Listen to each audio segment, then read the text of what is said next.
talk about how we all need connection. I think that we've seen it within the pandemic. As soon as things started to come down the pipeline, and we had these shelter in place orders and can't go out into the public unless it's for essential needs.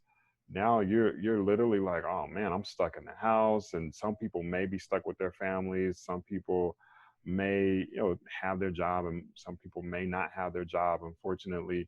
But at the end of the day, at the biggest thing is maintaining the connection with those are who are your supporters, who are your cheerleaders, who are the people who love you and have that genuine care for you. Because again, when you find yourself in these ruts and these difficult spaces in life, those are the people who can, when you connect with them, they in a lot of ways make you forget about your shortcomings or things that you may have believed were your shortcomings. They make you forget about these challenging times in life. And I always like to say, for someone like me who's been blind since I was 8 years old, the people who I connect with, um, it is almost like when I when we're latched on, when we're truly connected, they make me forget that I'm blind. It's almost like I can see through the visual acuity that they lend to me. And in a lot of ways, I feel like there's some reciprocity there as well, because they're able to see clearly as well. So um, we definitely need that connection, because it elevates us to spaces that we may not have previously believed that we could reach. I totally agree. Talk about in between the championships and Olympic Games, you've had a lot of opportunities as brand ambassadors for companies and being a keynote speaker. Talk about what have you learned about doing those opportunities?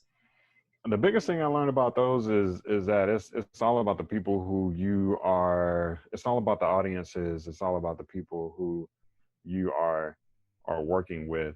And I point that out because when I had first gotten thrown into speaking, I was so shy, and I was I was still dealing with some insecurities, I believed, at that time, specifically surrounding blindness, and wondering if people were looking at me a certain way, wondering if people were actually getting something from what I was speaking about on stage, until I finally came to the point where I don't know if it was a conversation that I had with someone, or if it just magically just snapped into my mind that, listen, at the end of the day, when you're on these stages, when you're asked to be a part of these promos or these commercials or these sponsor deals or whatever, if you are changing at least one person's perception, their mindset, their thinking, if you're helping them to kind of get off of the sidelines and get into the game of life,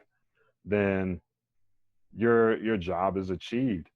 And so that really helped me out a lot. So, those groups that I would sit in front of, I'm now thinking about, okay, well, what from my story can I pull that will resonate with them? What kind of lesson or experience, idea, or thought can I give this person or these participants, that will help them successfully navigate down whatever road they're wanting to navigate down.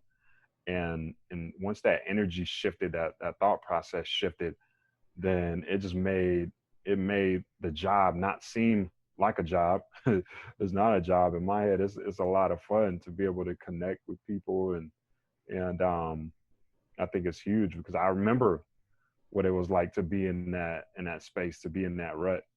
Of course, the elephant in the room, losing my sight, but there's been other things too. At the end of the day, I'm a human as well, and I go through different ups and downs. But to be able to take things specifically from my experiences or experiences that I hear about, and to turn those into teachable moments for audience members, for participants, that is the most important thing.